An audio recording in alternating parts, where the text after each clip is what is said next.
नमस्कार। देवभूमि के दंगल में आप सभी का स्वागत है। मैं हूं आपके साथ गरिमा बाजपेयी। देवभूमि के दंगल में आज बात करेंगे सियासत जारी यूसीसी की तैयारी।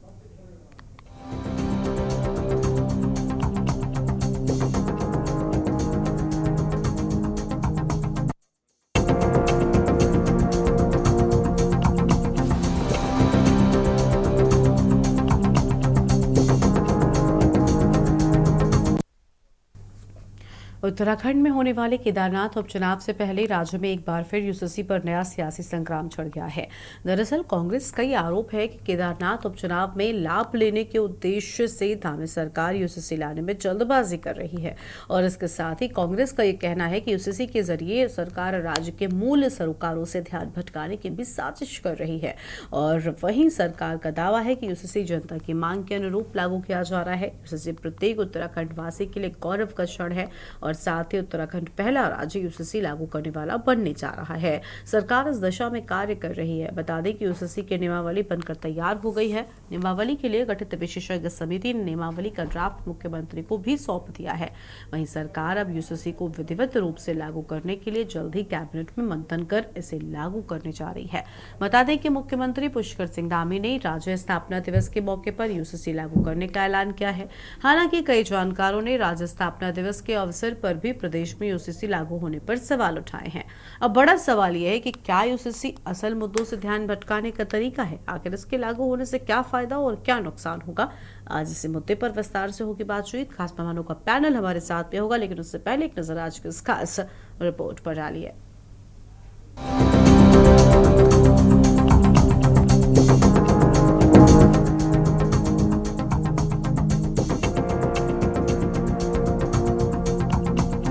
उत्तराखंड की धामी सरकार यूसीसी लागू करने की दिशा में एक और कदम आगे बढ़ गई है। इसके तहत यूसीसी की नियमावली के लिए गठित विशेष समिति ने मुख्यमंत्री पुष्कर सिंह धामी को नियमावली का ड्राफ्ट सौंपा है।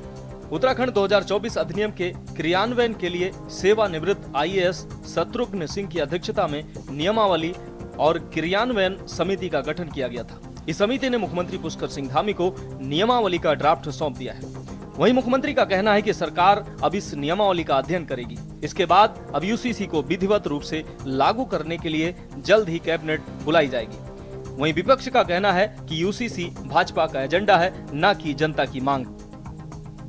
उत्तराखंड विधानसभा के आम चुनाव से ठीक 2 दिन पहले हमारी पार्टी का संकल्प था। हमारे आदरणीय प्रधानमंत्री मोदी जी के मार्गदर्शन में, उनके नेतृत्व में हमने उत्तराखंड की देवतुल्य जनता के सामने हम चुनाव में गए थे और चुनाव में हमने ये संकल्प रखा था कि नई सरकार का गठन होगा तो हम सबसे पहले यूसीसी लागू करने के लिए काम शुरू करेंगे। और पहले मंत्रिमंडल की बैठक में हमने निर्णय लिया और उसके लिए फिर यूसीसी के लिए ड्राफ्ट कमेटी का गठन किया। रंजना प्रकाश देसाई जी की अध्यक्षता में, जो सेवानिवृत्त न्यायाधीश हैं, एक कमेटी का गठन हुआ। उन्होंने हमको ड्राफ्ट दिया और 7 फरवरी 2024 को ये विधेयक विधानसभा से चर्चा होने के बाद पारित हो गया। सारी चीज़ें हमने अपने रिकमेंडेशन में डाल दी हैं। हमारी जो रिपोर्ट है उसमें रिकमेंडेशन में शामिल है। अब राज्य सरकार को देखना है कि उसमें कितने रिकमेंडेशन मानती है, कितने नहीं मानती। अब आगे आपका क्या रोल रहेगा सर? आपकी टीम का क्या रोल रहेगा? हमारी टीम का काम पूरा हो गया। अब राज्य सरकार को आगे का काम करना, अनलेस राज्य सरकार आगे कोई रोल सोचती है कि अभी हमें कुछ काम करना बाकी है, अदरवाइज हमारा काम पूरा हो गया। हम बार बार इस बात को कह रहे हैं कि यूसीसी भारतीय जनता पार्टी का राजनीतिक एजेंडा है। वो अपने राजनीतिक उद्देश्यों की पूर्ति करने के लिए यूसीसी नाम का एक जिन्न बोतल से बाहर निकालना चाहते हैं और उसको बाहर निकाल रहे हैं। यूसीसी में है कुछ नहीं है। यूसीसी माने यूनिफॉर्म सिविल कोड। आप कितनी यूनिफॉर्मिटी है उसमें आप देख लीजिए। जो सिविल कोड बना है, ये बनाने का अधिकार तो भारत सरकार को है, केंद्र की सरकार को है। राज्य सरकार बना रही है, लेकिन क्या राज्य सरकार उन मामलों में भी दखल देगी जो हमारे यहाँ की कुरीतियाँ हैं? विभिन्न तरह के हमारे सामाजिक संगठन हैं। आपको बता दें कि यूसीसी की नियमावली में मुख्य रूप से 4 भाग हैं, जिसमें विवाह एवं विवाह विच्छेद, लिव इन रिलेशन, जन्म एवं मृत्यु पंजीकरण और उत्तराधिकार संबंधी नियमों के पंजीकरण संबंधी प्रक्रियाएं शामिल है। साथ ही सरकार जनसामान्य की सुविधा के लिए एक पोर्टल और मोबाइल ऐप भी तैयार कर रही है, जिससे कि पंजीकरण, अपील आदि की समस्त सुविधाएं ऑनलाइन मिलेंगी। वहीं कांग्रेस का आरोप है कि यूसीसी के जरिए सरकार राज्य के मूल सरोकारों से ध्यान के साथ रही है, साथ ही केदारनाथ उपचुनाव में इसका लाभ लेना चाहती है। यूसीसी को लेकर के सरकार की ओर से लगातार बयानबाजी हो रही है। हम पहले ही कह चुके हैं, प्रचंड बहुमत की सरकार है, सरकार जो चाहेगी वो कानून लाएगी, सरकार को रोक कौन सकता है, आप ये बताइए ना। लेकिन बयानबाजी हो रही है, बयानबाजी से आगे आज तक सरकार एक कदम नहीं बढ़ी। और हमने पूछा था कि यूसीसी का फायदा उत्तराखंड के बेरोजगारों को कैसे होगा, यहाँ से पलायन कैसे रुकेगा, यूसीसी से क्या उद्योग पहाड़ में चढ़ेंगे, लेकिन कोई जवाब नहीं मिला। और यूसीसी अगर भारत सरकार लेकर के आती तो देश को इसका लाभ हो सकता था, लेकिन जो सरकार यूसीसी के मामले में राज्यों के सहारे वैतरणी पार करना चाहती है, तो जनता जनार्दन भी इस हकीकत को जानती है। देखिए, जहाँ तक लागू हो सकती है नहीं हो सकती कि आपकी बात है, तो ये उत्तराखंड में बीजेपी की जो डबल इंजन की सरकार है, ये बहुत बड़ी मनमानी कर रही है और वो लागू कर भी सकती है, पर ये नहीं होनी चाहिए, ये हमारा कहना है, ये पूरी जनता का कहना है और पूरे उत्तराखंड के लोगों का कहना है कि ये लागू नहीं होनी चाहिए। और जिन लोगों के बलबूते पर इन्होंने कहा कि हमने सर्वे कराया और लोग ये कह रहे हैं कि इसको होना चाहिए, उन लोगों को इन लोगों ने यूसीसी का सही मीनिंग बताया नहीं। उनसे मैं ये पूछना चाहता हूं कि जब हम 2000 के चुनाव में गए थे तो हमने कहा था कि जब हमारी सरकार आएगी तो सरकार आने के बाद हम अपनी पहली कैबिनेट में यूसीसी लाएंगे। तो अगर ये जनता की मांग नहीं होती तो क्या 48 विधायकों का मैंडेट हमको मिलता? इस बात का विरोध तो तब भी किया था कांग्रेस ने कि भाई यूसीसी नहीं आना चाहिए। कांग्रेस तो विरोध ही कर रही थी 2022 में भी। कुल मिलाकर केदारनाथ उपचुनाव से पहले राज्य में एक बार फिर यूसीसी पर सियासी महाभारत छिड़ गई है। और एक ओर जहां सरकार जनता से किए हुए वादे को पूरा करने की बात कर रही है, तो वहीं दूसरी ओर विपक्ष असल मुद्दों से ध्यान भटकाने की साजिश बता रहा है। अब सवाल ये है कि उत्तराखंड की पहली प्राथमिकता यूसीसी है या सख्त भूकानून है? क्या केंद्र सरकार के संसद में कानून बनाए बिना प्रदेश में यूसीसी कितना कारगर होगा? क्या यूसीसी को भविष्य में कोर्ट में चुनौती दी जा सकती है या नहीं? Uttarakhand desk report.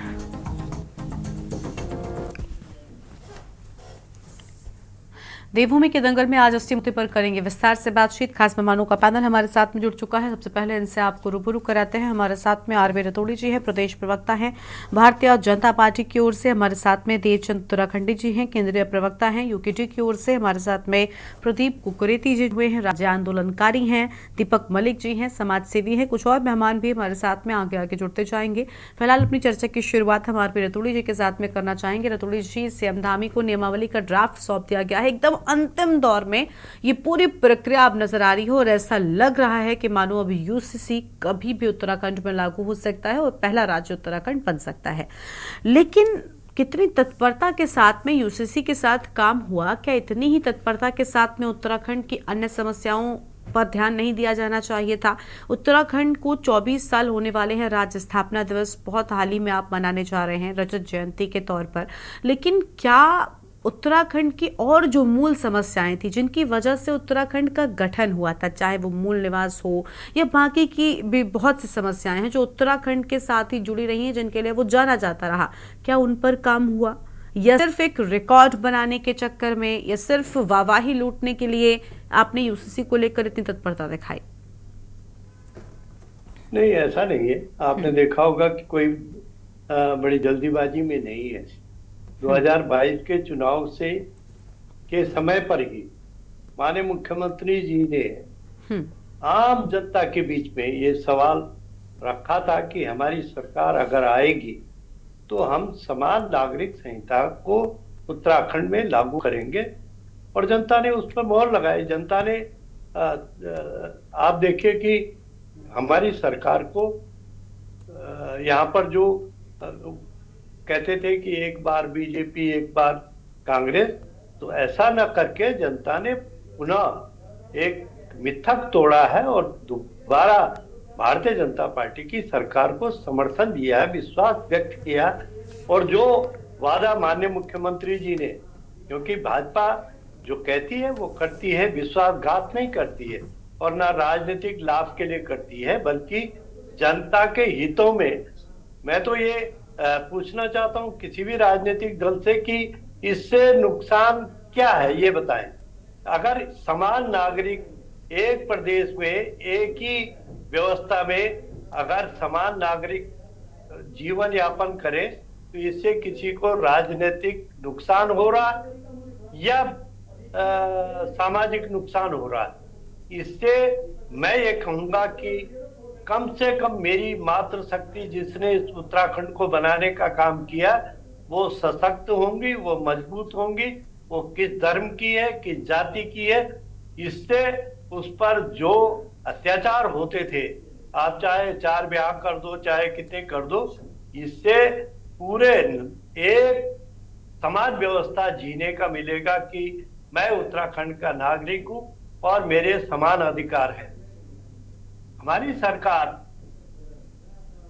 पूरे उत्तराखंड के विकास में आपने देखा होगा कि किस तरह से माननीय मुख्यमंत्री, चाहे रोजगार की बात हो, चाहे वो अभी भू कानून की है, तो हमारी सरकार ने मुख्य जो हमारे सचिव हैं उनकी अध्यक्षता में एक कमेटी बना रखी है और बहुत जल्दी हम इसको भी यहाँ पर मजबूती से लागू करेंगे कि जो भू कानून है, मूल निवास है, ये आम जनता द्वारा बनाई हुई सरकार है, ये कोई थोपी हुई नहीं है, कोई ये राजशाही नहीं है। जनता के हितों की अगर हम रक्षा नहीं करेंगे तो जनता हमको बाहर कर देगी। इसलिए हमारी सरकार जो धामी जी की सरकार है वो जनता के प्रति जवाबदेही है। और ये जो कानून है ये आपने देखा होगा कि विधानसभा में अरे भाई 18-20 तो कांग्रेस के विधायक भी हैं, उसके बीएसपी के हैं, निर्दलीय, इन सभी का तो समर्थन था उसमें। अब ये राजनीतिक एजेंडे के तहत अगर, क्योंकि ये शुरू से ही आपने देखा होगा कि जब इनको वोट खिसकते हुए नजर आए, जनता का विश्वास इनकी तरफ नहीं है, तो वे किसी जाति और धर्म वर्ग विशेष को खुश करने के लिए अब उनके बीच में जाकर के ये अनावश्यक, जरा मुझे बताएं कि इससे किसी को क्या नुकसान हो रहा, किसी चाहे वो मुस्लिम को। अरे भाई ये जो कानून है ये मुस्लिम बहन को ज्यादा मजबूती दे रहा है। जो उनके साथ अत्याचार होता था वो उस अत्याचार से बचाव होगा उनका, उनके सम्मान की रक्षा होगी। जहां तक हमारा उत्तराखंड है उसके के लिए हमारी सरकार, डबल इंजन की सरकार, मोदी जी का जो उत्तराखंड के प्रति बड़ा प्यार है। ठीक है, देखिए रतूड़ी साहब, ये सारी बातें आपने बिल्कुल ठीक कही। इन सारी बातों में कुछ भी नया नहीं था। किसी भी मुद्दे पर हम डिबेट रखते हैं, यही सारी बातें सत्ता पक्ष प्रवक्ता करते हैं। बिल्कुल ठीक भी, आपने कुछ गलत नहीं कहा, मैं ये नहीं कह रही हूँ। लेकिन मेरा जो सवाल था वो ये था, हमने यूसीसी को भी गलत नहीं बताया, यहाँ तक कि आपके अपने जो विपक्षी हैं, कांग्रेस पार्टी जो मुख्य रूप से विपक्षी दल में उत्तराखंड में है, ये भी यूसीसी को गलत नहीं कह रहे। हमारा कहना ये था, आपने कहा जनता के हित की हम बात कर रहे हैं, जनता के लिए काम कर रहे हैं, बिल्कुल ठीक बात है। लेकिन बात यह है ना कि क्या जनता का हित सिर्फ यूसीसी से हल हो जाएगा? और क्या असल में जनता यूसीसी मांग रही थी? ये तो सरकार के एजेंडे में थे ना सर, वरना जनता तो कई सालों से उत्तराखंड के लिए बेरोजगारी दर दूर करने की बात कह रही है। जनता तो मूल निवास मांग रही है सर, जनता तो मांग रही है कि पलायन दूर कर दीजिए। जनता ने स्थायी राजधानी सालों से मांगी हुई है, मिली क्या? यूसीसी सरकार चाहती थी लागू करना, इसलिए उस पर बहुत तेजी के साथ में काम हुआ। ये मेरा असल सवाल था जिस पर आप थोड़ा नहीं गए। चलिए ठीक है, आपके पास में हम लौटेंगे। कुछ और मेहमान जुड़ चुके हैं, उनका भी रुख कर लेते हैं। कांग्रेस पार्टी के प्रवक्ता, प्रदेश प्रवक्ता हैं आशीष नौटियाल साहब, उनका रुख करते हैं। आशीष जी, जनहित में काम करने की बात कह रहे हैं आरपी रतूड़ी साहब, लेकिन यूसीसी क्या जनता की डिमांड थी या फिर सरकार के एजेंडे में ही था और यही वजह कि उस पर तेजी से काम हुआ? अनम्यूट कीजिए सर।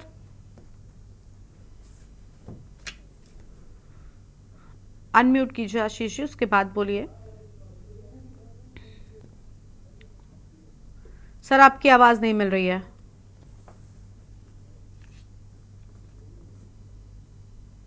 आशीष जी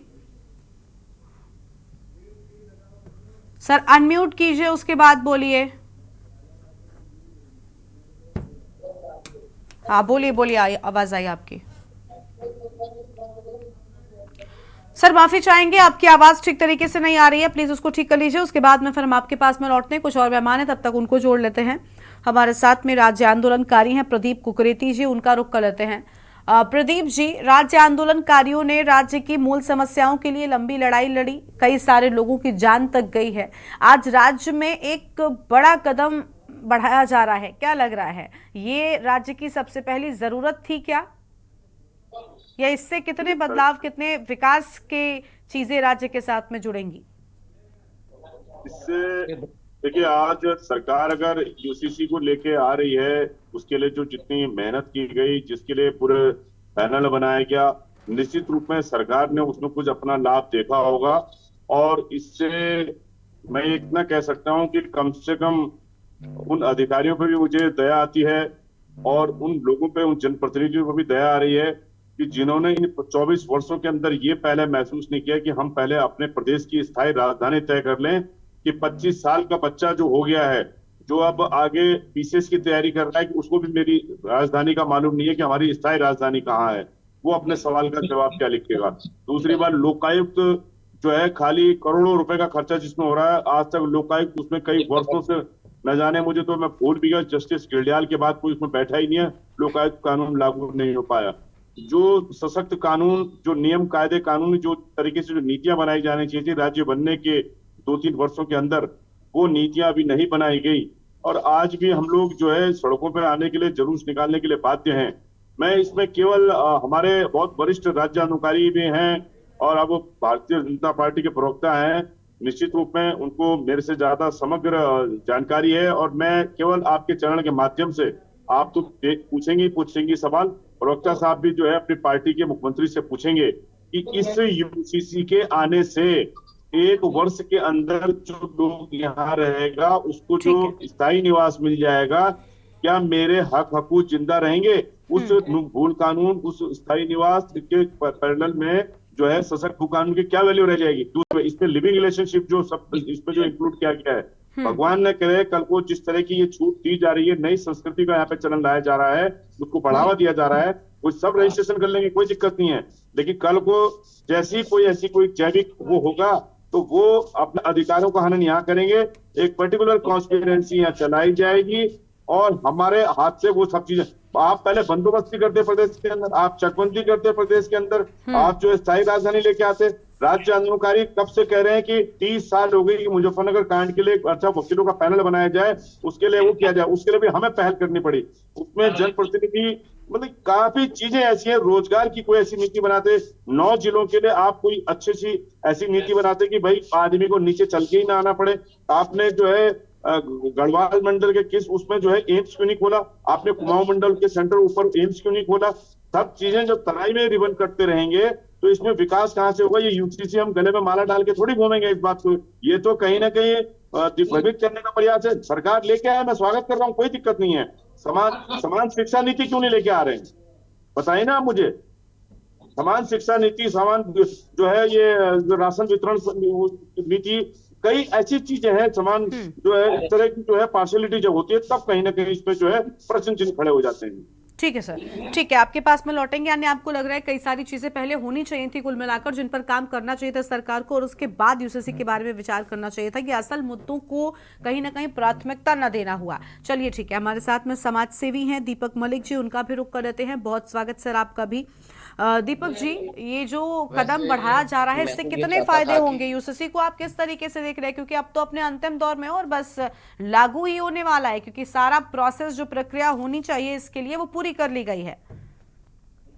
मैं तो ये चाहता था, वैसे सभी गणमान्य जो आए हैं सबके विचार ले लीजिए, मैं जरा उसके बाद, लेकिन आपने बुला लिया है तो कोई बात नहीं। ऐसा है, जो यूसीसी है ठीक है, लागू हो रहा है, बहुत अच्छी बात है। ये चीज आज बीजेपी लागू कर रही है, पॉलिटिकल पार्टी है, नेचुरल है, वो तो अपने पॉलिटिकल बेनिफिट, पॉलिटिकल माइलेज के लिए ही करेगी जो काम करेगी। आज कोई ये शास्त्री जी वाले, पुरुषोत्तम लाल दास टंडन जी जो राज ऋषि थे, वो वाली पॉलिटिक्स देश में नहीं है। इसमें तो हमेशा स्वार्थ देखा जाता है, पॉलिटिकल माइलेज देखा जाता है हर काम के लिए। हाँ, ये बात जरूर है, पॉलिटिकल माइलेज के साथ साथ अर्थतंत्र भी जुड़ चुका है आजकल। तो वो तो है, यूसीसी लागू होता है, बहुत अच्छी बात है, लेकिन मेरा ये मानना है ये कानून केंद्र की तरफ से लागू होना चाहिए।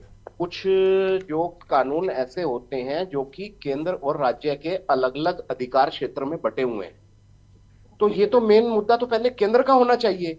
केंद्र में अभी ये प्रस्तावित है, आप उत्तराखंड में कह रहे हैं कि हम लागू कर रहे हैं, अभी से कर रहे हैं, आज अभी जैसे कहा जाता था ना, आज दो अभी दो उत्तराखंड राज्य दो, क्यों रतूड़ी साहब, सुकृति जी, हाँ जी, उसी तर्ज पर ये कर दिया, आज अभी इसी वक्त हम ये लागू करते हैं। तो ये पॉलिटिकल माइलेज तो इसमें मिल रहा है, मिलेगा, ये तो भविष्य की बात है, लेकिन किया जा रहा है जल्दबाजी में।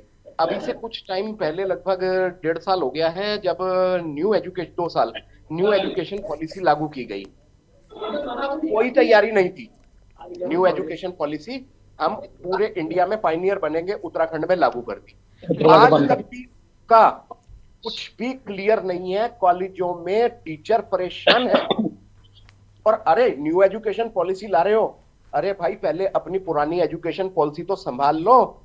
पहाड़ के बच्चे कहां पढ़ने जा रहे हैं, विद्यालयों में टीचर नहीं है आपके, और आपके खुद के बच्चे तो जाते हैं इंग्लिश मीडियम में, कॉन्वेंट में पढ़ने के लिए, शिशु मंदिर में भी नहीं जाते बीजेपी वालों के भी बच्चे। रतूड़ी जी क्लियर बात बोल रहा हूं, कड़वी बात है, आपके बच्चे भी नहीं जाते, और पब्लिक को कहते हैं कि सरकारी स्कूल में बच्चों को भेजिए, क्या दिक्कत है? अरे शुरुआत अपने से कीजिए, वो चीजें ज्यादा जरूरी है। सरकारी विद्यालय, महाविद्यालय और जो स्नातकोत्तर विद्यालय हैं, उनमें आप शिक्षा का स्तर बनाइए। क्यों ये प्राइवेट यूनिवर्सिटियों की बाढ़ खुल रही है? क्यों ये प्राइवेट एक से एक 5 स्टार स्कूल खोले जा रहे हैं? ये क्या कर रहे हैं आप? उनकी तरफ कोई ध्यान नहीं है। यूसीसी ठीक है, अच्छी बात है, लेकिन उसके साथ में बहुत सारे मुद्दे हैं। जहां तक अभी रतूड़ी जी ने बोला कि महिला शक्ति की आवाज बुलंद होगी, ठीक है, बहुत अच्छी बात है। 3 तलाक वगैरह, ये जो सब जो जिन्हें मैं बोलूंगा वाइल्ड कल्चर के कानून हटने चाहिए, बिल्कुल हटने चाहिए। लेकिन उत्तराखंड में एक जो बच्ची अंकिता भंडारी, उसका जो केस हुआ, उसमें क्या बोला गया? एक भी बंदा ऐसा नहीं है पूरा का पूरा जो कि सत्ता से जुड़ा हुआ हो, उसकी फेसबुक पोस्ट उसमें विरोध में आई हो कि इसमें कौन शामिल था, किसका पुत्र शामिल था। मुंह पर लॉक लग जाता है, नहीं सरकार उसके लिए न्याय कर रही है। अरे उसका जो क्रिमिनल है, हत्यारा, जिन्होंने उसे हत्या के लिए मजबूर किया, हत्या की, ये तो जांच का सब्जेक्ट है वैसे, वो अभी जेल में गुंडागर्दी कर रहा है। अरे बताइए किसकी शय पर कर रहा है? शर्म नहीं आती सत्ता में बैठे लोगों को? बुलडोजर एक्शन चाहिए था, इसमें नहीं चाहिए था? कोई जवाब नहीं मिलेगा। यूसीसी लाना ठीक है, मानते हैं, अरे बाकी मुद्दे भी तो लाइए, कहां दबा डाले हैं आपने? यूसीसी लाया जा रहा है, ठीक है, अच्छी बात है, पॉलिटिकल माइलेज मिलेगा, उससे हमें मतलब नहीं है। हम तो जनता के आदमी, ये स्टेप जो है आज लाया जा रहा है, मेरा तो कहना है ये कांग्रेस को लाना चाहिए था। क्यों इतने टाइम तक कांग्रेस वेट करती रही? माना एक गलती की है, हम उस जनरेशन से हैं जिसने बहुत बड़े बड़े बदलाव देखे हैं। हमारी जनरेशन ने, हमारे से जो पहले की जनरेशन है, उन्होंने, उनसे पहले की जनरेशन ने देश को आजाद होते हुए देखा, उसके बाद की जनरेशन ने युद्ध देखे हैं देश के 3-3। हमारी जनरेशन, इसने जो बदलाव देखे हैं ना, कोई जनरेशन ने नहीं देखे। हमारे सामने 8 साल का वेट होता था फोन पर, लैंडलाइन फोन के लिए, आज बच्चा मोबाइल लेकर घूमता है, हमने वो चेंज देखा। उस टाइम पर कॉल बुक कराई जाती थी, आज के टाइम में मोबाइल है, जहां बात करनी है पूरे वर्ल्ड में आप बात कीजिए। आज इंटरनेट, ये वर्ड हम कभी सुनते थे, ये आज ऐसा है कि हम आपके साथ रूबरू हैं, हमें आपके स्टूडियो में भी आने की जरूरत नहीं पड़ी। तो ये ठीक है, ठीक है सर, आपकी आवाज कुछ ठीक तरीके से नहीं आ रही है, आपके पास में लौटेंगे और अपनी चर्चा को हम आगे बढ़ाएंगे। बड़ी बात यह है कि देखिए किस तरीके से हम देख रहे हैं यूसीसी को लेकर, एक तरफ सरकार जो है वो काफी तेजी के साथ में काम आगे बढ़ा रही है, एक एक कर जो प्रक्रिया है वो बढ़ती जा रही है, लेकिन दूसरी ओर विपक्ष इसको लेकर लगातार सवाल भी उठा रहा है। इस बीच एक बड़ी खबर सामने आ रही, पहले उसका रुख कर लेते हैं। हमीरपुर से बड़ी जानकारी, एसएनके गुटखे की एजेंसी में सीजीएसटी के छापे का मामला। सीजीएसटी की टीम ने 24 घंटे बाद एजेंसी का ताला तोड़ा है। ताला तोड़कर एजेंसी के अंदर टीम दस्तावेज चेक कर रही है। बड़ी जानकारी आपको हम बता रहे हैं। और एजेंसी मालिक का टीम कर रही है 24 घंटों से इंतजार। एजेंसी मालिक के फरार रहने के बाद ताला तोड़े जाने की बात सामने आई है। टीम ने हथौड़े व ग्राइंडर मशीन की मदद से ताला तोड़ा। कल मसाले से भरे लोडर को सीज किया गया था। सदर कोतवाली क्षेत्र के कालपी चौराहे का ये पूरा मामला सामने आया है।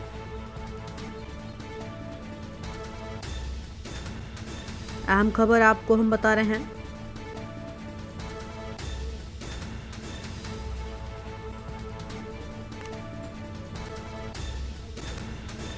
सिद्धार्थ द्विवेदी इसी खबर पर बातचीत के लिए हमारे साथ में जुड़ चुके हैं। उनका रुख कर लेते हैं। सिद्धार्थ, पूरा मामला क्या है? बताया जा रहा है टीम 24 घंटों से मालिक का इंतजार कर रही है, लेकिन अब तक मालिक का कोई अता पता नहीं चल सका है। जी बिल्कुल, आपको बता दें पूरा मामला हमीरपुर मुख्यालय का है, जहां पर केंद्रीय जीएसटी टीम ने बीते दिन से ही एसएनपी गुप्ते के जो मालिक हैं उनके गोडाउन में छापेमारी का काम शुरू कर दिया था। आपको बता दें कि जो टीम है वो सुबह 7 बजे से ही मौजूद थी और जो उसके मालिक है उनके न आने के चलते ही जो जीएसटी टीम है उसने आखिरकार जो गोडाउन है उसका ताला हथौड़ों की सहायता से तोड़ दिया और ताला तोड़ने के साथ ही जो जीएसटी की टीम है वो गोडाउन के अंदर पहुंच गई और छापेमारी करना शुरू कर दी है। जी बिल्कुल, तो लगातार यहाँ पर छापेमारी में क्या कुछ निकल कर सामने आया? कोई जानकारी मिल पाई है क्या और अब तक मालिक का कुछ पता चल सका?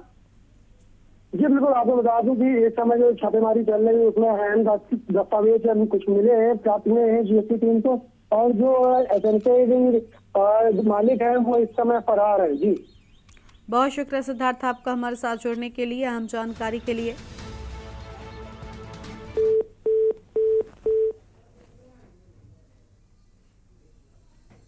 और यहाँ पर रुकते एक छोटे से ब्रेक के लिए जल्द लौटेंगे।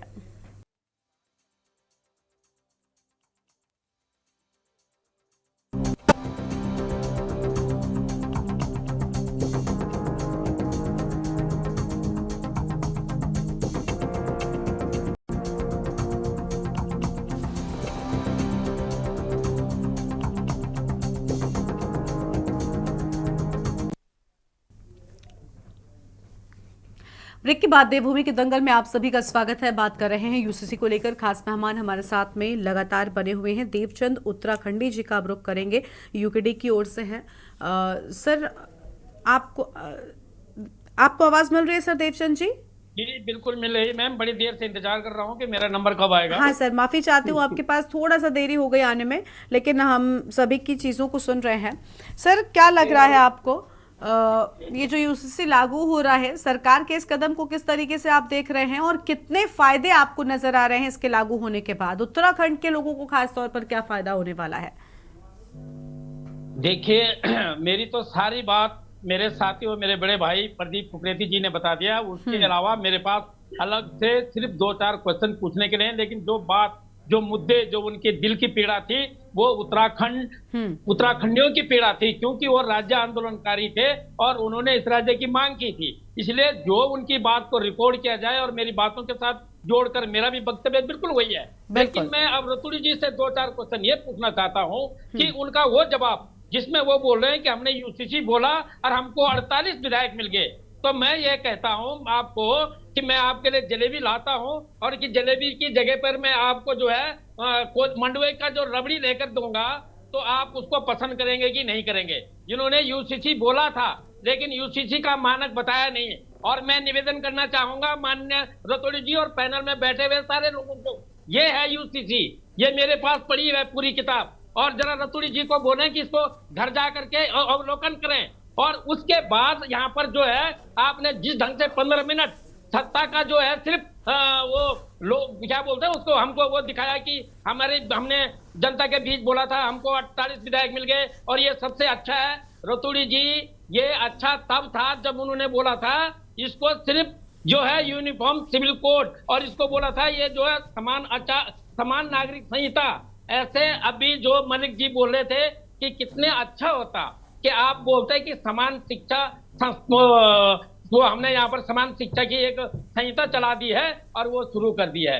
इसके अंदर जो आपका इम्पैक्ट होगा, सबसे ज्यादा नुकसान उनको होगा जिन्होंने करोड़ों की संपत्ति लुटा करके बैठे हैं, और जब उनके बच्चे जो है हैंडी ट्रैप होंगे और जो लिव इन रिलेशन में रहेंगे, और उसके बाद जो हमारे उत्तराखंड में मेहमानों का बोलते हैं कि आइए हम अतिथि देवो भव, और जो अतिथि आएगा और जब आपका क्लेम मांगेगा तब आपको होश आएगा कि उत्तराखंड में हमने क्या जहर घोल दिया। मेरे बड़े भाई कुकरेती जी ने अभी बिल्कुल हर एक चीज का आपको मानक बताया, लेकिन आप यूसीसी, लेकिन इसके पन्ने खोल के तो देख लीजिए, तब आपको यूसीसी का समझ में आएगा कि यूसीसी क्या है। मैं तो ये कहता हूं कि ये उत्तराखंड की संस्कृति पर जो जहर घोलने का काम किया जा रहा है, और ये यूसीसी को आज नियमावली बनी। अरे ये आजकल तो क्या नाम बोलते हैं, पूरा मीडिया का तंत्र है। एक बार किसी को बता तो देते मीडिया में कि इसके नियम इस प्रकार हैं, रातों रात तुम बनाते जाओ और बोलो हमने नियमावली बना दी और यूसीसी लागू कर दी, क्योंकि हमने जनता से वादा किया था। अरे जनता से वादा तो अपने रोजगार देने के लिए किया था, कहाँ है वो रोजगार? अगर आप अपने वादों पर काम करते हैं, अपने मैनिफेस्टो में काम करते हैं, तो उस मैनिफेस्टो के और भी तो पॉइंट थे, लेकिन नहीं है। ये आनन फानन में उत्तराखंड को एक लेबोरेटरी बना करके एक जो है ये दुष्प्रभाविक जो रूल है, इसको मैं बिल्कुल, हमारा जो दल है, हमारा जो उत्तराखंड के लोग हैं, उत्तराखंडियत जिनमें बची है, वो इसका पुरजोर विरोध करते हैं और करते रहेंगे। और जो अभी बात हो रही थी, शायद मलिक जी बता रहे थे कि इसका कोर्ट में, या किसी की बाइट सुन रहा था मैं, कि इसको कोर्ट में भी कुछ इसको चैलेंज किया जाएगा। निस्संदेह इसको कोर्ट में भी चैलेंज किया जाएगा। अभी कुछ दिन पहले मैं सोच रहा था कि अच्छा है कि कम से कम वकीलों का काम पड़ेगा इसमें, वो क्या नाम बोलते हैं, लिव इन रिलेशन का रजिस्टर होगा। रजिस्ट्रेशन तो पहले भी थे, लेकिन लिव इन रिलेशन का नहीं था। बाकी ऐसी कौन सी नई चीज आपने करी? विवाह का रजिस्ट्रेशन पहले भी बोला गया था, खेती बाड़ी का रजिस्ट्रेशन तब भी करने को बोला गया था, और उसके बाद मृत्यु और जन्म का रजिस्ट्रेशन पहले से ही बोला गया है। आपने इसमें नई चीज क्या किया? लेकिन यही प्रलोभन देकर आपने जनता को जो है गुमराह किया है। एक और बड़ी बात आपको बता देता हूं, आप जो लैंड जिहाद और लव जिहाद जैसे किसी पर्टिकुलर समूह को आप टारगेट करने की कोशिश करते हैं, तो उसके बाद आपका ये यूसीसी उन सबको नकार देता है, और आपके रूल के तहत बड़े आराम से जो है लव जिहाद भी तोड़ देता है, लैंड जिहाद भी तोड़ देता है, और आने वाले टाइम में ना उनको यहाँ पर जमीन खरीदने की जरूरत है और न ही शादियों को ज्यादा करने की जरूरत है। लिव इन रिलेशन में रहो और आने वाले जनरेशन के लिए जमीन आपकी लो, आपकी जमीन लो, उत्तराखंडियों की जमीन लो। तो ऐसा कानून हमें चाहिए। मैं पैनल में सभी लोगों से निवेदन करना चाहूंगा कि आप इसका विश्लेषण करें और सोचें, आज की नहीं, आज से आने वाले 10 साल के बाद में या 5 साल के बाद में, तब सोचें कि वास्तव में ये कानून सही था कि नहीं था। तो रतुड़ी जी, आपने राज्य आंदोलन इसलिए किया था कि हमारे उत्तराखंड की संस्कृति उसको जो है उसको भंडाफोड़ हो जाए और वो जो सड़कों में तार तार हो हमारी इज्जत, क्या आपने इसीलिए आंदोलन किया था?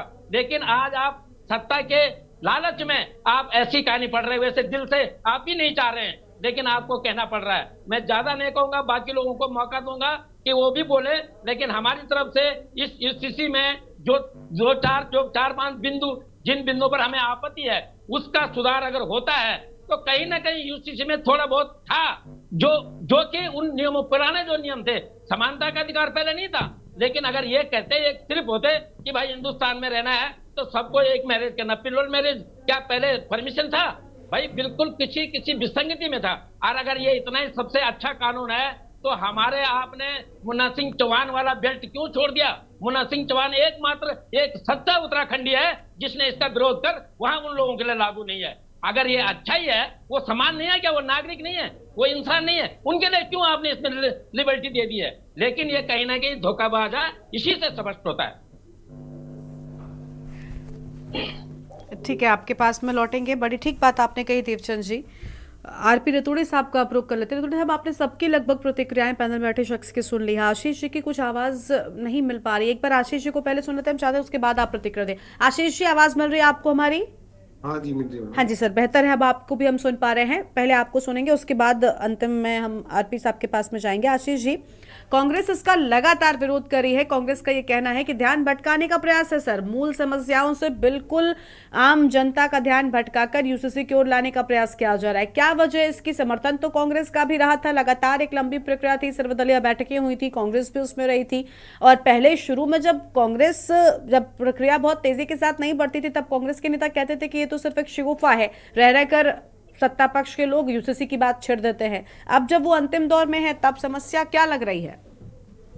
देखिए गरिमा जी, बहुत समय से हम सुन रहे हैं कि अंतिम दौर में है। यूसीसी की कानून की इतनी जल्दी आवश्यकता थी ही नहीं। एक्चुअल में जनता का ध्यान भटकाने के लिए जिस तरह से महिलाओं के साथ अपराध हो रहे हैं, जनता कहीं पूछ ना ले कि अंकिता हत्याकांड को न्याय क्यों नहीं मिल पा रहा है। सल्ट में आपके विधायक ने, आपके नेताओं ने क्या किया, हरिद्वार में आपके ओबीसी प्रकोष्ठ के नेता ने क्या किया। हर जगह भारतीय जनता पार्टी महिला सुरक्षा में घिर चुकी है। तो इसका जवाब ना देना पड़े, इसलिए एक नया सिगुफा फोड़ दिया, यूसीसी ला रहे हैं। जबकि यूसीसी के अंदर ना तो भू कानून है, भू कानून और कमजोर करने की बात है, मूल निवास को और कमजोर करने की बात है, इसके बात ही नहीं हो रही है। तो जो यूसीसी का मेन मकसद है, उसको देख के तो ऐसा लगता है कि शादी ब्याह में यूसीसी को अटका के रख दिया कि लिविंग रिलेशन होंगे नहीं होंगे। एक बात बताएं, लिविंग रिलेशन किसने मान्यता दी? लिविंग रिलेशन को बताएं।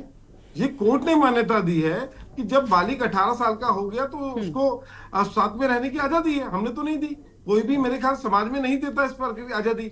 लेकिन जब कोर्ट ने कोई बात कह दी तो मेरे ख्याल से उसके अगेंस्ट भी कोई नहीं जाता। लेकिन सरकार कह रही है उसके अगेंस्ट जाएंगे, तो ये सरकार को देखना है कि कोर्ट की जो बात कोर्ट ने बोली है उसके अगेंस्ट आप कहां तक जाना चाहते हैं। लेकिन यूसीसी के अंदर ऐसा कुछ भी नहीं है जिसकी जनता को आवश्यकता है।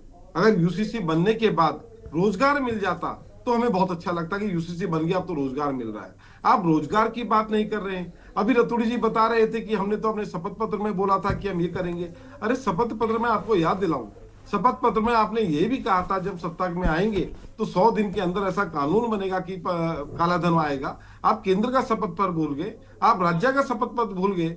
राज्य के अंदर धामी जी ने कितने वादे किए थे युवाओं के साथ कि आपको रोजगार मिलेगा। अभी कल परसों देख रहा था 3 साल में 17,000 रोजगार दे दिए और बड़े अपने कॉलर ऊंचे कर रहे हैं।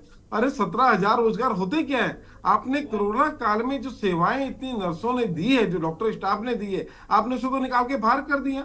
आपने दुनिया भर के स्टाफ को निकालकर बाहर कर दिया, उपनल वालों को। दुनिया भर की हड़तालें चल रही हैं, युवा रोजगार मांग रहा है, आप उसे लाठी मार रहे हैं। आप बताएं ना कि आपके साथ कितने लोगों ने विधानसभा का घेराव किया, मुख्यमंत्री आवास का घेराव किया या सचिवालय का घेराव किया कि हमें तो यूसीसी चाहिए, नहीं तो हम टावर से नीचे कूद जाएंगे।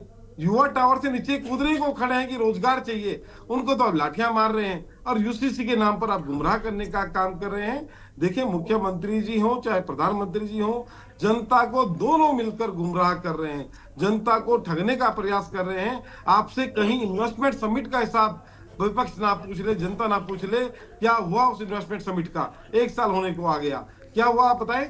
मुख्यमंत्री जी विदेशों में जाकर हाथ हिलाते हुए बोल रहे थे, रोड शो चल रहे थे कि आओ आओ हमारे राज्य में रोजगार, अपना कंपनी और फैक्ट्रियां लगाओ। कितनी फैक्ट्रियां लगी बताएं आप?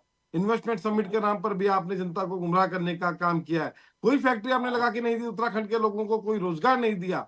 जिस चीज को जनता मांग रही है वो दे।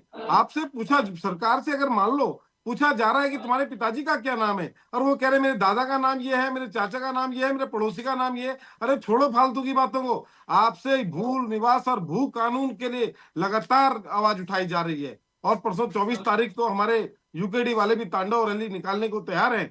तो जब जनता जो चीज मांग रही है आपको वो नहीं दिखेगा, आपको वो दिखेगा जो जनता नहीं मांग रही, आप चाहते हैं। क्योंकि आपको जनता को गुमराह करना बहुत अच्छी तरह आता है और आपने 10 साल से जनता को गुमराह करके अपनी सरकार बनाई है। निश्चित जनता आपके इस चेहरे को पहचानेगी और आने वाले समय में आपको सत्ता से बाहर का रास्ता दिखाएगी। जिस प्रकार से आपने जनता को गुमराह किया है, जिस प्रकार से आपने बेरोजगारों को गुमराह किया है, महिलाओं को छलने का काम किया है, बड़ी बातें करते थे बेटी बचाओ बेटी पढ़ाओ। अरे तुम दरिंदों से बेटी को बचाने की आवश्यकता है। इस भारतीय जनता पार्टी के दरिंदे इस तरह माँ बहनों के पीछे पड़े हैं, इन लोगों से बेटी को बचाने की आवश्यकता है। आज जनता को पता लग गया है। तो निश्चित यूसीसी जो है जनता को गुमराह करने का एक सिगुफा है और इसके अलावा कुछ नहीं। ठीक है, आरपी रतूड़ी साहब का रुख कर लेते हैं, हमारे साथ में बने हुए हैं। रतूड़ी साहब, आप आपने सुन लिया सभी की प्रतिक्रिया, और सबकी प्रतिक्रिया लगभग एक जैसी आई है। सभी की जो प्राथमिकता वो ये है कि पहले राज्य की अन्य समस्याओं पर सरकार को ध्यान देना चाहिए था, उनका निवारण करना चाहिए था, उसके बाद आप यूसीसी पर आते। तो ऐसा क्यों किया गया? देखिए, अच्छी बात है, हर एक को अपनी अपनी बात कहने का अधिकार है। जो अच्छे सुझाव होंगे सरकार उनको मानेगी, लेकिन कम से कम वो लोग जिनकी 10 साल सरकार रही और वो भू कानून के लिए चिल्लाए, तो 10 साल में आपने क्यों नहीं किया? 10 साल कम होते हैं। आपने राजधानी स्थायी राजधानी आपने क्यों नहीं दी? आप दूसरे पे प्रश्न खड़ा कर रहे हैं। ये प्रश्न आप नहीं कह सकते। आप उसके लिए कम से कम जनता आपको समझती है, इसीलिए आपको लाए नहीं। जनता समझदार है, जनता की 10 साल देने के बाद आज आप चिल्लाएंगे भू कानून क्यों नहीं हुआ? अरे हमारी सरकार ने तो एक इच्छा जाहिर की कि हम इसको लाएंगे, हम इसको करेंगे, लेकिन आपकी सरकार अगर कानून बना देती, आपकी सरकार अगर पहली बार जो उत्तराखंड राज्य बनने के बाद निर्वाचित सरकार जो कांग्रेस की रही, अगर उस समय स्थायी राजधानी कह देते तो आज ये प्रश्न कहाँ खड़ा रहता? तो पहले आदमी को अंदर झांकना चाहिए कि हमसे क्या कमी हुई है। आज हमारी सरकार ने जो अभी कहा कि साहब सबमिट हुई, अरे 70,000 करोड़ रुपया का जो काम है वो धरातल पर है, इंडस्ट्री लग रही है, पर आपको क्योंकि आपने तो टीन के चश्मे पहन रखे, आप देखते नहीं है।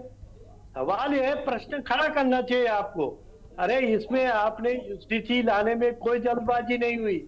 आपको मालूम होगा कि एक कमेटी ने 40 बैठकें की है और लगभग इसमें हमारे पूरे उत्तराखंड के सभी समुदाय से, सभी सामाजिक संगठनों से, हमारे वकीलों से, डॉक्टरों से और हमारी महिला शक्ति से, सभी से राय लेकर के ये ड्राफ्ट किया है।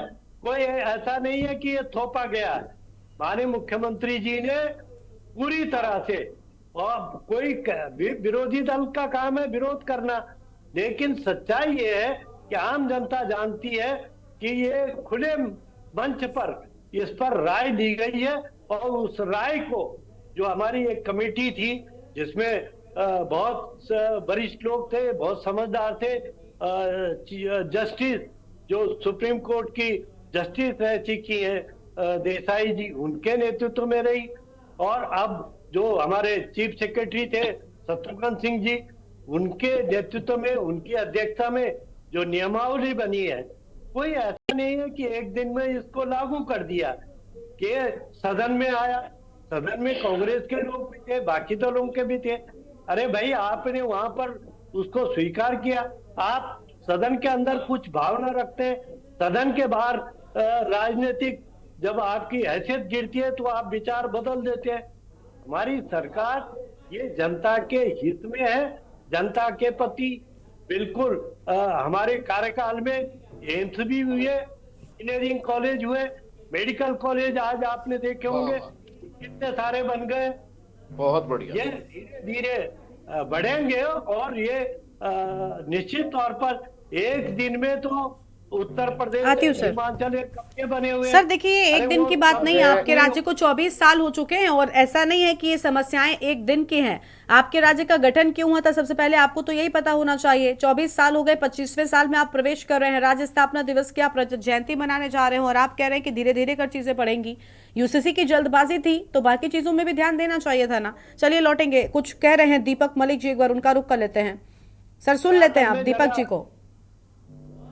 दीपक जी। सर रतूड़ी जी, जो आप हैं, हमने इंजीनियरिंग कॉलेज कर दिए, मेडिकल कॉलेज कर दिए। अरे अपने आप से पूछिए, आप क्या अपना इलाज कराने सरकारी चिकित्सालय में जाते हैं अपने परिवार का इलाज कराने? बिल्कुल, ये बड़ी बात है। तो वीआईपी ट्रीटमेंट मिलता है। एक अल्ट्रासाउंड की मशीन भी वहां पर खराब कर दी जाती है। ऐसे ऐसे गैंग काम कर रहे हैं, सीटी स्कैन काम नहीं करता, बाहर भेज दिया जाता है, दवाइयां वहां पर नहीं होती। किस हवा में है? अपने बच्चों को कभी सरकारी स्कूल में पढ़ाइए, सीएम साहब से भी कहिए सरकारी स्कूल में पढ़ाएं, तब आप जनता का रुख जानेंगे क्या है। कांग्रेस वाले तो जो करते थे 70 साल कह करके आपने हिसाब मांग लिया, अरे अपना तो बताइए, जहां ये लिव इन की बात हो रही है, अभी उत्तराखंडी जी ने बोला, अरे ये तो समाज पर एक व्यभिचार का कोड है, इसे रेगुलराइज करने की बात हो रही है। अरे सनातन प्रेमी लोग हो, कौन हो आप लोग? इसका विरोध होना चाहिए, इसे लीगल जामा पहना रहा जाता है। सोचकर देखिए, एक विवाहित पुरुष के लिए दूसरी महिला से संबंध बनाना या एक जोड़े को संबंध बनाना ऑफेंस है, लिव इन जायज हो रहा। अरे भाई क्या हो रहा है ये? सनातन प्रेमियों की सरकार है, कैसी है ये? लिव इन की इजाजत कोई नहीं देता, इस्लाम में नहीं है, मुस्लिम विद्वानों ने मना किया, हम सनातन वाले तो मना करते ही हैं, सबने मना किया। अगर कोर्ट कहती लेकिन है कि सर हाँ जब जी, ड्राफ्ट होनी चाहिए, तैयार हुआ था, ये तो एक देखिए, ये एक अलग मुद्दा है हालांकि चर्चा का। जब ड्राफ्ट तैयार हुआ उसमें सभी दलों के लोगों की, आम जनता तक की प्रतिक्रियाएं तो ली गई है ना, उनके सुझाव मांगे गए थे, हर माध्यम से सुझाव पहुंचे हैं।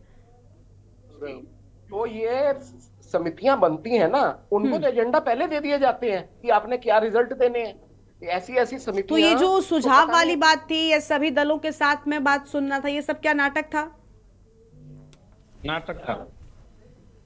केवल पॉलिटिकल माइलेज लेने की बात हो रही है। समस्याएं इतनी, यूसीसी लागू कीजिए, हमें कोई प्रॉब्लम नहीं है, कल का करते, आज कीजिए, अभी कीजिए, लेकिन इसमें जो ये प्रावधान आ रहे हैं इन पर विचार कीजिए। लिव इन जैसा जो प्रकरण इसमें जोड़ा जा रहा है ना, इसे रेगुलराइज करने के लिए रजिस्टर्ड करा दें। क्या उनको इजाजत हो गई लिव इन रिलेशनशिप की? बताइए। उससे आगे जो बच्चे हैं उनके भविष्य क्या होंगे, कैसे होंगे, क्या होंगे, समाज में हमारे बच्चों के ऊपर क्या इसका इम्पैक्ट जाएगा? सोचकर देखिए, अगर हमारे बच्चे इस लाइन पर चल पड़े तो क्या बीतेगी। लिव इन रिलेशनशिप हो गया, अभी पीछे यहाँ पर देहरादून में एक रैली की गई जो इसे कहते हैं सेम सेक्स में मैरिज। अरे यार, इन चीजों को रेगुलराइज कर रहे हो, सोचकर तो देखो। आपका बेटा बहू ना ला करके एक लड़के कोई बहू बनाकर ले आए, घर में रख लोगे क्या? क्या हो रहा है, समाज को किधर ले जा रहे हैं? कोई तो बोलिए इन चीजों पर। शिक्षा तो बिल्कुल आप भूल ही जाइए। आपने कहा कि इंजीनियरिंग कॉलेज बनवा दिए हैं, अरे कौन से इंजीनियरिंग कॉलेज बनवा दिए? पहले के हैं 2 इंजीनियरिंग कॉलेज तो आपसे बने नहीं। हर डिस्ट्रिक्ट में उत्तराखंड के 8-8, 10-10 प्राइवेट इंजीनियरिंग कॉलेज हैं। सरकार के पास इतने साधन भी नहीं है कि हर जिले में 2 इंजीनियरिंग कॉलेज बना सके, 1 मेडिकल कॉलेज बना सके। क्यों सरकारी? देखो, आपसे मेरा प्रश्न है कि आप चैनल पे, नेशनल चैनल पर इतनी झूठी बातें हैं, आपको मालूम है कितने इंजीनियरिंग कॉलेज? अरे इंजीनियरिंग कॉलेज मैं सारे जानता हूँ, कितने पॉलिटेक्निक? चलिए ठीक है, देखिए अभी सिर्फ कॉलेज, ठीक है रतूड़ी साहब, ठीक है, वो आंकड़े अलग हो सकते हैं, मैं ये नहीं कह रही कि ये बिल्कुल ठीक बोल रहे हैं। बात यहाँ पर मुद्दों की है कि किन मुद्दों को सरकार ने प्राथमिकता दी और किन पर नजर नहीं गई, बात उस लिहाज से कर रहे हैं। आंकड़े किसी भी कॉलेज के, मेडिकल कॉलेज के, उस पर चर्चा ही नहीं है। बात है चैनल पे ना कहिए। हाँ, ठीक है दीपक जी, ठीक है। बच्चे सरकारी स्कूल में पढ़ रहे हैं, आपके बच्चे पढ़ रहे हैं, मुख्यमंत्री जी पढ़ रहे हैं सरकारी स्कूल में। ठीक है, चलिए देखिए, उम्मीद यही है कि आम जनता भी यूसीसी को स्वीकार करेगी और आम जनता के साथ साथ जो बाकी के विपक्षी दल हैं वो जो इस पर लगातार सवाल उठा रहे हैं उनके सवालों का जवाब भी दिया जाएगा। ठीक है, अपनी चर्चा को हमें यहीं पर रोकना पड़ रहा है। बहुत शुक्रिया आप सभी मेहमानों का हमारे साथ चर्चा में आने के लिए, अपनी बात रखने के लिए। सियासत जारी और यूसीसी की तैयारी, अब ऐसा माना जा रहा है कि देवभूमि में बहुत जल्द यूसीसी लागू हो जाएगा और एक नया रिकॉर्ड उत्तराखंड के नाम